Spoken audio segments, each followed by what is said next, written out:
Beloved chosen one, listen carefully. This is not a coincidence. This is not an algorithm. This is divine alignment. You did not arrive at this moment by accident, and you are not hearing these words because you were curious. You are here because heaven has been watching you, weighing you, preparing you. While others were sleeping through life, drifting without direction, you were being pressed, isolated, misunderstood, and you wondered why. You asked why your path felt heavier, lonelier, sharper. The answer has always been the same: because you were hand-picked, not random. You are not like the rest, and deep down you have always known it. Even as a child, there was a sense that you didn't fully belong, that your thoughts ran deeper, that your heart carried questions others avoided. You tried to fit in, you tried to shrink, you tried to quiet the inner pull. But every time you compromised who you were, something inside you resisted. That resistance was not rebellion, it was design. God placed a mark on you before you understood language, before you understood fear, before you understood the world. And the world responded by testing you early. Every delay, every closed door, every season where you felt overlooked was not punishment. It was protection.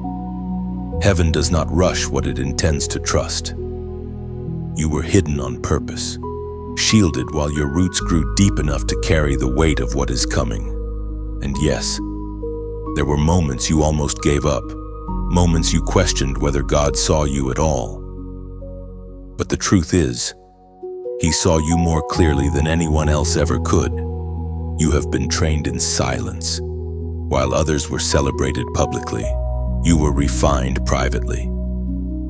While others were handed platforms, you were handed pressure.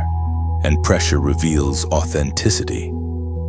Pressure reveals who can be trusted when no one is watching. That is why you are still standing. That is why you survived what should have broken you. Darkness tried to sift you early, to discourage you before you could discover who you are. But it failed. You are trusted. Let that sink in. Heaven does not trust everyone. Power is never given casually. Authority is never assigned randomly. Trust is earned through obedience when there is no applause, through integrity when compromise would have been easier, through faith when the outcome was uncertain. And you passed those tests, even when you didn't know they were tests. Especially then, you may feel unready, but readiness is not the requirement. Availability is. God has never chosen the loudest or the most polished. He chooses the willing. He chooses those who tremble at His word, those who can be corrected, those who will not steal His glory. And that is why you are here now, hearing this, feeling that familiar stirring in your chest. That stirring is recognition. Your spirit knows this is for you. Do not dismiss this moment. Don't scroll past it. Don't say later. This is one of those crossroads moments you will remember. Conviction is a gift. Awareness is mercy. And mercy is speaking to you now, saying, I trust you.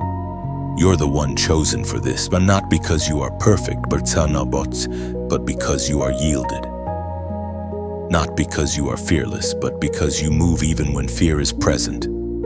You were never meant to blend in. You were meant to stand out as a signal, a witness, a living reminder that God still calls, still appoints, still intervenes. People will feel exposed around you without knowing why. Truth will surface when you speak, even casually. That is not arrogance. That is anointing. An anointing always attracts resistance before it attracts recognition. Remember this when doubt tries to creep back in. Remember this when the old voice says you are behind, late, or unqualified. Heaven measures differently. Heaven measures the heart. As the ancient words recorded in the Gospel of John, chapter 15, verse 16 remind us, you did not choose me, but I chose you and appointed you. That appointment is active, and this is only the beginning.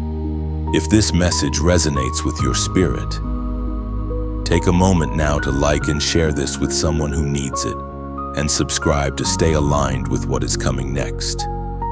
And at the end of this moment, as a prophetic act of agreement, comment 77 below. You have often wondered why the weight on your shoulders feels heavier than it does for others.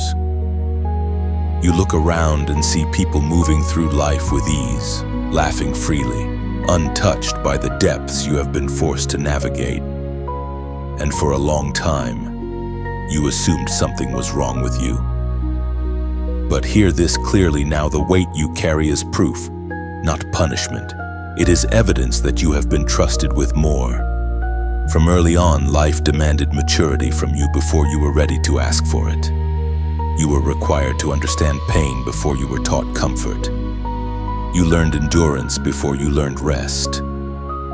While others were sheltered, you were exposed. While others were rescued quickly, you were allowed to wrestle longer. That was not cruelty. That was preparation. Heaven was strengthening muscles you did not yet know you would need. You have been asked to carry emotional burdens that were never yours to create. You were the listener, the stabilizer, the one who held it together while everything around you was shaking. People leaned on you instinctively, even when you yourself felt hollow, and you wondered why support rarely flowed back the same way. But rivers are not meant to drink from themselves. They are meant to give life outward. That is the role you have been trained for. This weight has sharpened your discernment. You see beneath words. You sense shifts in rooms.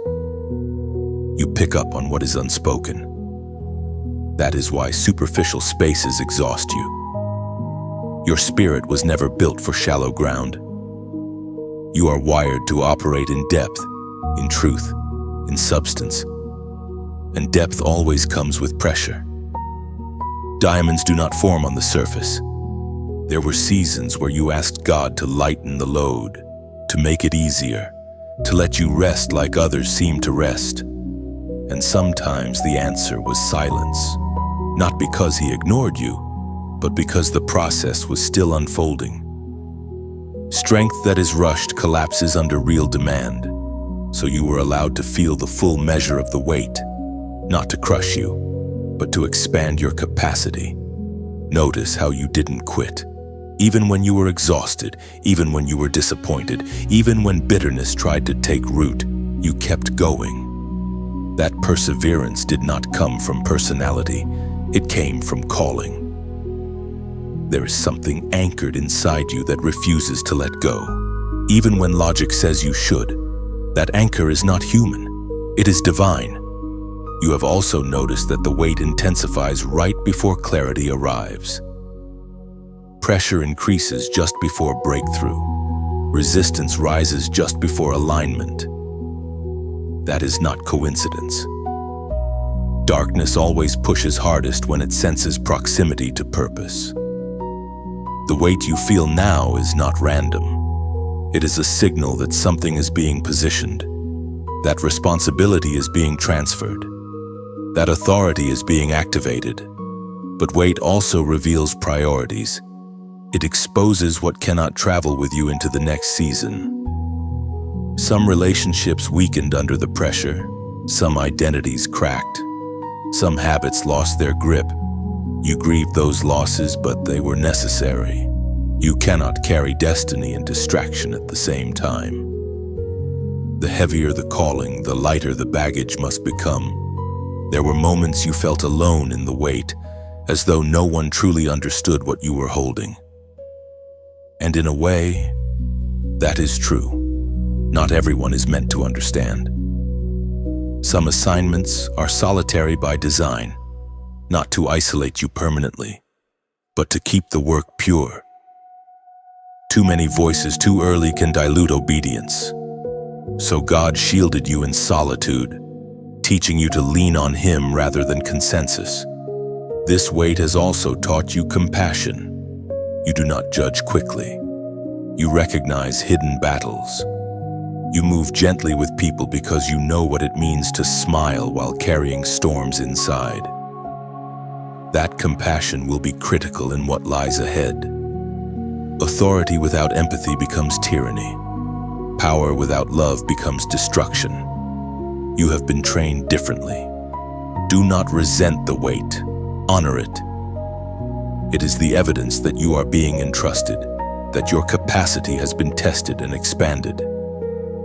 Many ask for influence. Few can survive responsibility. And responsibility is what has been quietly forming in you all along. As the apostle reminds us in the Gospel of Luke, chapter 12, verse 48. To whom much is given, much will be required. That requirement is not meant to frighten you. It is meant to clarify you. You were never meant to live lightly because you were never meant to live small. The weight you carry is shaping you into someone who can stand when others fall. Speak when others remain silent, and remain steady when the ground shifts. You are not behind. You are being built. There were seasons when no one was watching you. No applause, no affirmation, no reassurance that what you were doing even mattered. And yet, those were the very moments that shaped you the most. Trust is never forged in public victories. It is forged in private obedience. What you did when the room was empty mattered more than what you could have done on a stage. Heaven was paying attention long before people ever would. You learned to show up when motivation was gone. You learned to choose integrity when compromise would have brought faster relief. You learned to keep your word when breaking it would have been convenient and invisible. Those choices felt small at the time, almost insignificant, but in the spiritual realm, nothing done in obedience is ever small. Every unseen decision stacked weight onto your spirit, building something solid, something dependable. You were tested in ordinary days, in repetitive routine, in moments that felt monotonous and unrewarding, and that is where many fail. People want dramatic tests, loud battles, obvious crossroads. But most destiny is decided in quiet consistency. Can you be faithful without recognition? Can you obey without explanation? Can you trust God when the outcome is delayed? Those questions were asked of you again and again, and even when you stumbled, you returned. That return mattered. There were times you didn't understand why certain doors stayed closed, even though you had done everything right. You prayed, you waited, you remained disciplined, and still, nothing moved. What you didn't see was that God was watching how you handled delay. Delay exposes motive. Do you serve only when rewarded, or do you serve because it is right? Your endurance answered that question. Trust is built when obedience costs you something, when saying yes means losing comfort, when doing the right thing means standing alone, when silence would be safer than speaking truth. You have lived those moments. You chose restraint when reaction was tempting. You chose humility when pride wanted control. Those choices trained your spirit to handle authority without abusing it. This is why not everyone is trusted with influence. Visibility amplifies what already exists.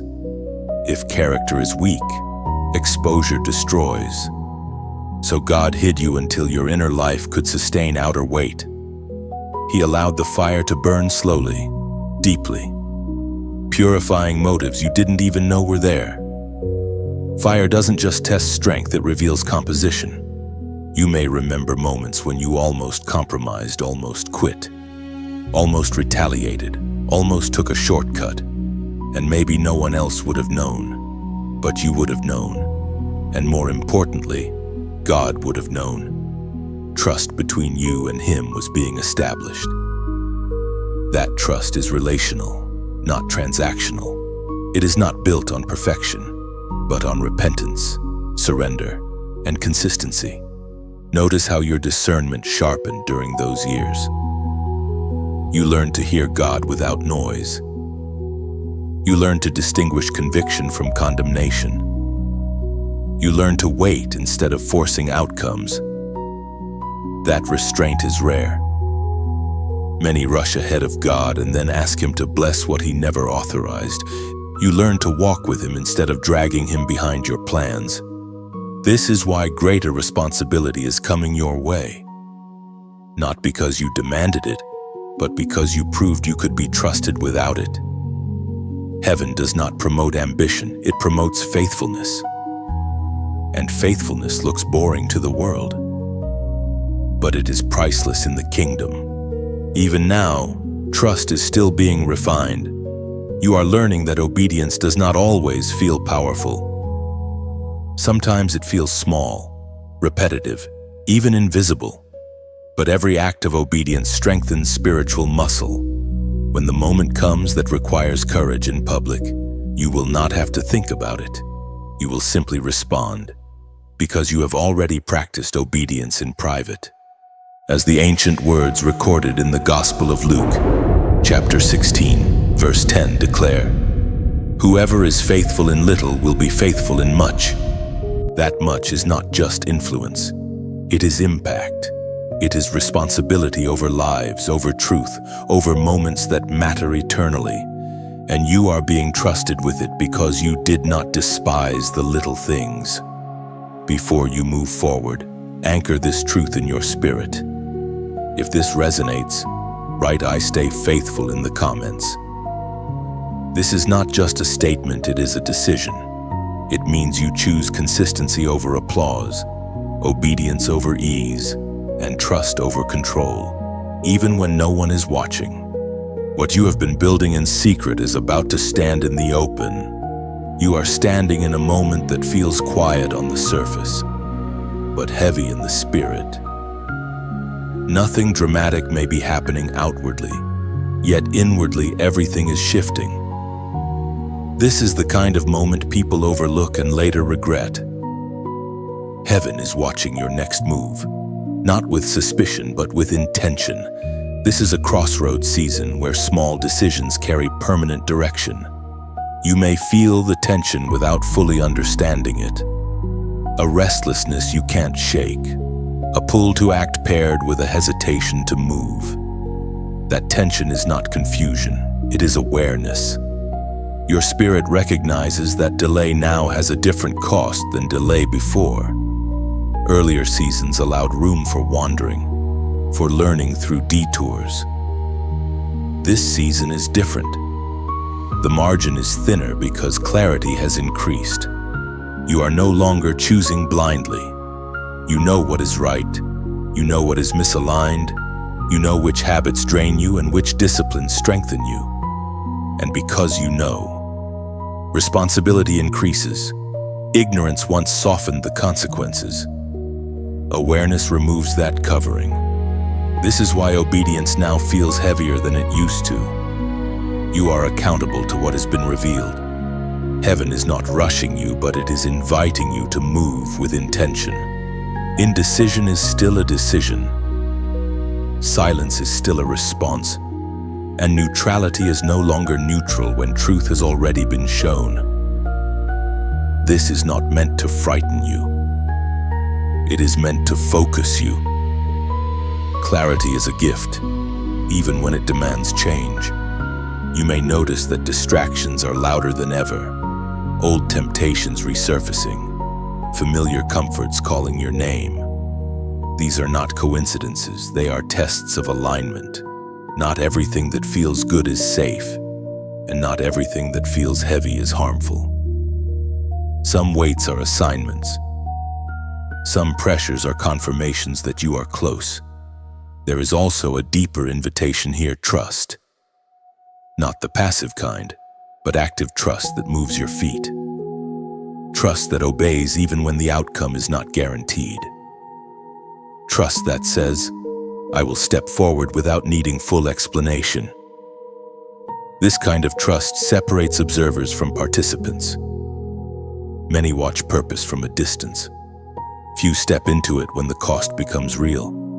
You are not being asked to be perfect. You are being asked to be honest. Honest about what you need to release.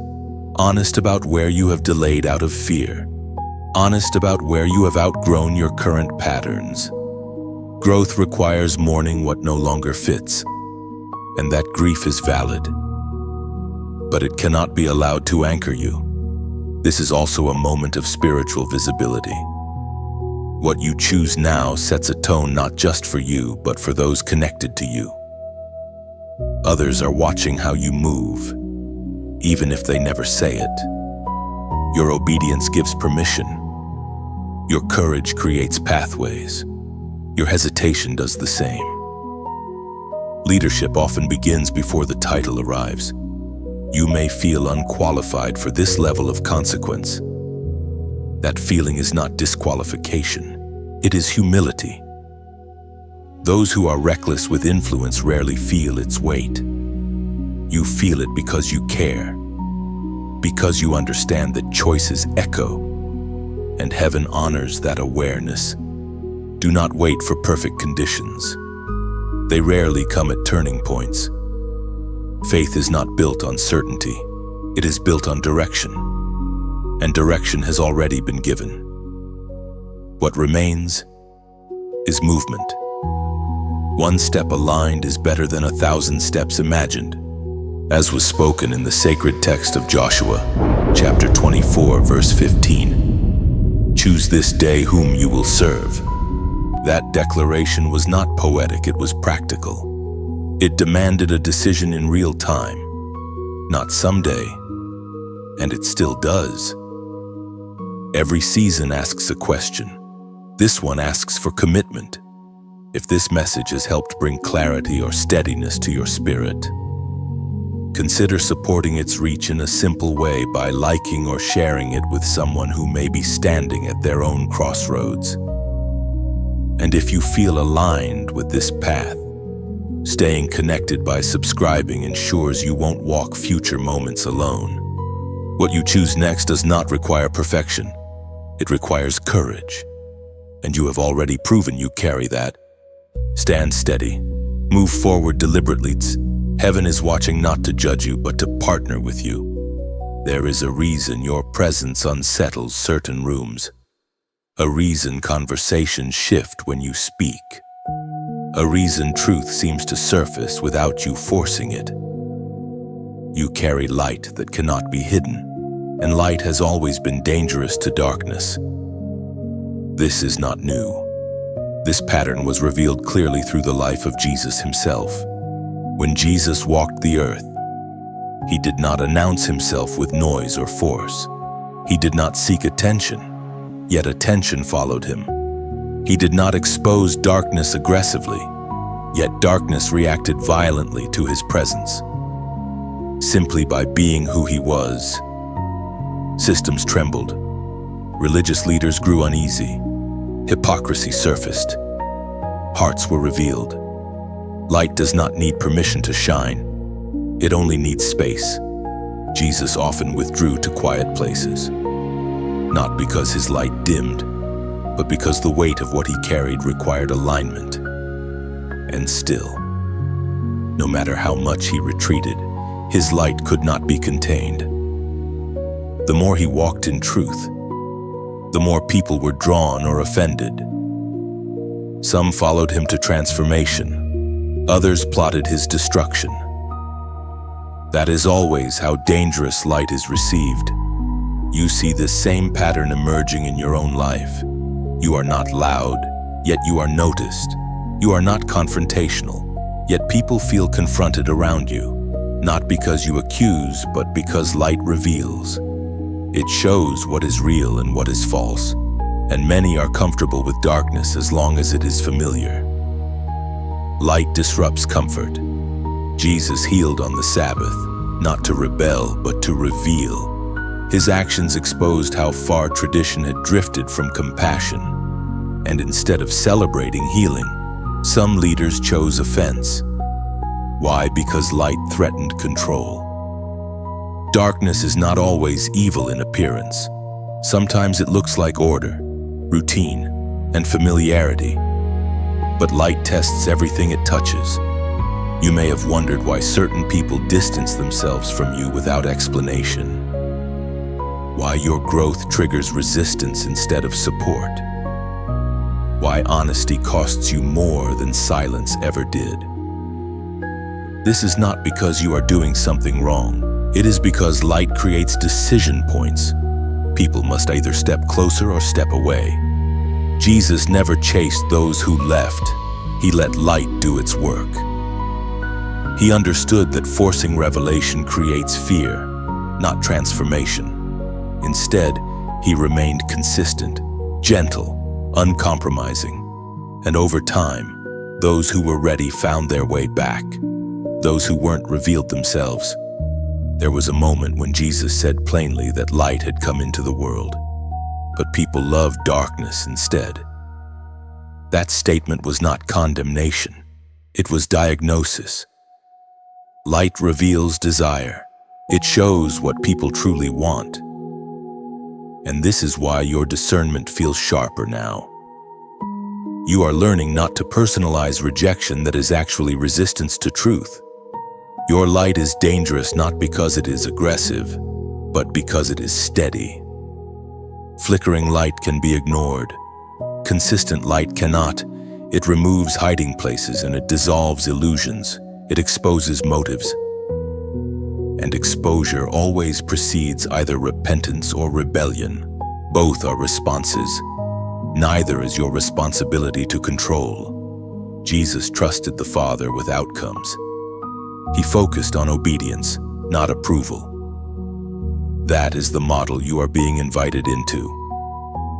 You are not called to dim yourself to keep others comfortable. You are called to remain aligned so that those who are searching can see clearly. And make no mistake, light also attracts those who have been lost too long in darkness. The broken found Jesus before the polished did. The hungry recognized him before the satisfied. Light is hope to those who are ready. Your presence will become a refuge to some, even as it becomes a threat to others. As Jesus himself declared in the Gospel of John, chapter 1, verse 5, "The light shines in the darkness, and the darkness has not overcome it." That promise still stands. Darkness reacts loudly, but it does not win. It only reveals where light is most needed. If this message speaks to you, mark this moment with intention. Comment 777 below, not as superstition, but as alignment. It signifies completion, clarity, and divine order. It is a way of saying, I will not hide what God has lit. Your light is not accidental, it is assigned. Saying yes is never just a moment, it is a process. And the cost of saying yes is rarely revealed all at once. If it were, many would turn away before they ever began. Instead, the cost unfolds layer by layer, asking you again and again, will you continue? Even now, you have already paid part of the price without realizing it. You paid with misunderstanding, with isolation, with seasons where you felt out of step with people you once walked beside. Every time you chose alignment over approval, something shifted, something loosened, something fell away. That was not loss for its own sake, it was separation. Purpose requires distinction. When you say yes to God, you do not only accept an assignment, you accept pruning. Some things cannot go where you are being led not because they are evil, but because they are incompatible. Certain habits dull discernment. Certain relationships drain clarity. Certain identities belong to who you were, not who you are becoming. Saying yes means letting those things die, even when they once kept you safe. This is where many hesitate. Not because they doubt God, but because they mourn what obedience costs them. Familiar patterns feel like shelter. Old versions of yourself feel predictable. Even pain can become comfortable when it is known. But comfort is not the same as peace, And familiarity is not the same as calling.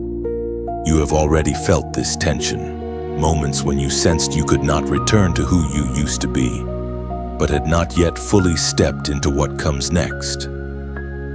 That in-between space is uncomfortable. It feels like standing between two worlds, one dissolving, the other not yet solid. This is where surrender is refined. Saying yes also costs control. You are no longer the final authority over direction, timing, or outcome. That loss of control can feel like weakness, especially if you learned early to survive by managing everything yourself. But what you are being invited into cannot be managed, it must be trusted. Control keeps you safe, trust makes you effective. There is also a social cost. Obedience will sometimes place you out of sync with the crowd. You may be labeled intense, distant, or changed. And you have changed. Alignment changes you.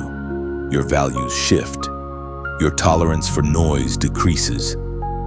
Your appetite for surface-level living fades. This is not arrogance, it is recalibration. You may notice that conversations you once enjoyed now feel empty. Places you once frequented now feel heavy. This is not judgment, it is sensitivity. When your spirit becomes attuned to truth, falsehood becomes louder. When your vision sharpens, distraction becomes exhausting. These are signs of growth, even when they feel like loss. The cost of saying yes also includes accountability. You can no longer pretend you don't know. You can no longer hide behind ignorance or delay. Revelation creates responsibility. Once truth is seen, it cannot be unseen. This is why obedience now feels weightier than before. You are no longer operating on instinct alone, but on conviction. And conviction will ask things of you that comfort never would. It may ask you to speak when silence would be safer, to walk away when staying would be easier, to forgive when resentment feels justified, to wait when rushing would relieve anxiety. These are not dramatic sacrifices in the eyes of the world, but they are costly in the spirit. There is also the cost of endurance. Saying yes once is easy. Saying yes repeatedly over time. When results are delayed, that is where many grow weary. Faithfulness is not sustained by emotion. It is sustained by trust. You will have days where obedience feels dry, routine, even unrewarded. Those days still count, especially those days. You are learning that obedience is not always affirmed immediately. Sometimes it looks like loss before it looks like fruit. Seeds buried in soil look forgotten before they break the surface. But burial is not abandonment, it is positioning. And you have been planted, not discarded. The cost of saying yes is real, but so is the cost of saying no. Saying no keeps things familiar but stagnant. It preserves comfort but forfeits growth. It avoids pain but delays purpose. You have already outgrown that option. Even when you try to return to old ways, they no longer fit. That door is quietly closed. This is why you feel stretched now, why restlessness follows you, why complacency feels impossible. Once God invites you forward, standing still becomes heavier than moving. And even when you are afraid, forward still calls you. As Jesus himself declared in the Gospel of Matthew, chapter 16, verse 24, "Whoever wants to be my disciple must deny themselves, take up their cross, and follow me." That statement was not meant to threaten, it was meant to clarify. Following him was never advertised as easy, but it was promised to be meaningful. The cross represents cost, yes, but also purpose. It is not suffering for nothing. It is sacrifice that leads somewhere. You are not being asked to lose everything. You are being asked to release what cannot sustain where you are going. And what you receive in return will not always look like reward at first. Sometimes it looks like depth, sometimes like authority, sometimes like peace that no longer depends on circumstances. You are becoming someone who can carry weight without resentment, truth without pride, and responsibility without fear. That kind of formation requires cost, and you are paying it not perfectly but faithfully. The yes you are living now is shaping a future you cannot yet fully see, but one day you will look back and realize the price was not too high. It was precise. This is not the moment you imagined when you first sensed you were different. You may have expected something louder, clearer, more dramatic. Instead, what stands before you now is a quiet but unmistakable activation. The assignment is no longer forming. It is active. And you are not being asked to prepare, you are being asked to rise. Rising does not mean you suddenly feel fearless. It means you move while your hands still tremble. It means you choose alignment over certainty. For a long time, your calling felt distant, like a horizon you could see but not reach. Now it feels close enough to touch and heavy enough to demand decision. This is the weight of responsibility meeting readiness. You are not stepping into something abstract. You are stepping into movement. Your words will begin to land differently. Your presence will carry authority even when you speak softly. Opportunities will appear that require discernment rather than excitement. And opposition may surface not because you are wrong, but because you are finally visible. Visibility is not about recognition. It is about responsibility. Light does not exist to be admired, it exists to guide. And guides must go first. That is the cost and the honor of being chosen. You are not sent ahead because you are superior, but because you are willing. There will be moments when you wish you could retreat to earlier seasons, simpler days, quieter expectations. But you have outgrown that ground. Returning would feel like shrinking, not resting. Growth has changed your internal structure. What once satisfied you would now suffocate you. This is how you know the call is real. You are being commissioned in motion, not with a ceremony, but with clarity, not with a crowd, but with conviction. Heaven is not waiting for you to feel ready. Heaven is responding to the yes you already gave in your heart. Every past act of obedience has been building toward this release. You will not carry this alone. Support will come not always from where you expect, but exactly when you need it. Guidance will arrive in pieces, step by step. You are not meant to see the entire path, only the next faithful move. And each move will reveal the next. There will be resistance, yes, but not all resistance is opposition. Some of it is simply transition shedding its old skin. Some of it is fear leaving your system. Some of it is the final unraveling of identities that no longer fit who you are becoming. Do not misinterpret tension as failure. Often it is confirmation. You are being trusted with influence not to dominate, but to serve. Not to impress, but to impact. Your voice will matter because it carries truth, not volume. Your leadership will endure because it is rooted in character, not charisma. This is the kind of authority that lasts. Do not wait for permission. You have already been authorized. Do not wait for consensus. Obedience rarely begins with agreement. Do not wait for perfect timing. Purpose moves when you do. There will be people who misunderstand your obedience. Let them. There will be those who project fear onto your courage. Do not absorb it. Stay anchored. Stay teachable. Stay moving. As heaven speaks clearly through the words in the book of Joshua, chapter 1, verse 9. Be strong and courageous. Do not be afraid. Do not be discouraged.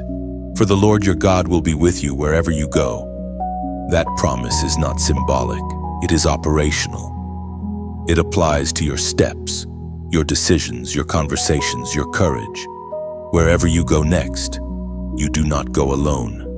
If this message has strengthened you or clarified something you have been carrying quietly, consider supporting it in a simple, genuine way by liking or sharing it with someone who may need this same reminder. And if you feel aligned with this journey, staying connected by subscribing allows this work to continue reaching those who are ready. You are not waiting anymore. You are moving. The assignment is active. You do not need a dramatic ending here. What has been spoken does not close a door, it opens a field. What you do with it is not meant to be rushed or forced. Some messages are not meant to conclude, they are meant to linger, to echo quietly long after the words stop. You may sit with this and feel nothing at first, or you may feel everything at once. Both are valid. Seeds do not announce when they take root. They work in silence, beneath the surface, reshaping the soil before anything is visible. What matters is not your immediate reaction, but your long obedience after the sound fades. You are not being pushed into a performance. There is no quota to meet, no urgency to prove anything. If something inside you has shifted even slightly, that is enough for now. Awareness always precedes movement. Alignment always comes before acceleration. You will return to your ordinary life after this week.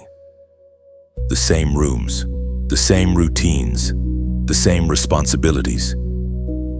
But you will not return as the same person.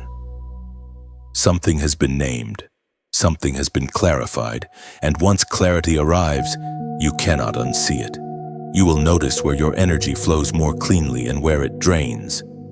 You will sense when something fits and when it no longer does. That awareness is part of the work. There is no pressure here to respond outwardly. Engagement is not a measure of impact. Transformation often happens privately, quietly, without witnesses. If you feel led to like or share this with someone, you can do so freely. If not, that is also fine. What matters most is what you carry forward, not what you leave behind publicly. This ending is intentionally open because your story is still moving. There are conversations you haven't had yet, decisions you haven't made yet, steps you haven't taken yet, and that is exactly as it should be. Purpose unfolds progressively, not all at once. Do not look for a final signal. Do not wait for another confirmation to validate what you already sense. Trust grows through movement, not through endless reassurance. And movement does not always mean action. It sometimes means restraint, patience, or simply staying aligned when distraction calls. You are allowed to take this with you and let it mature. You are allowed to revisit it later with new eyes. You are allowed to disagree with parts, wrestle with others, and grow beyond all of it. This was never meant to control you. It was meant to remind you. So there is no closing command here, no final instruction, only space. Carry what resonates, release what doesn't, and continue forward awake, steady, and unhurried.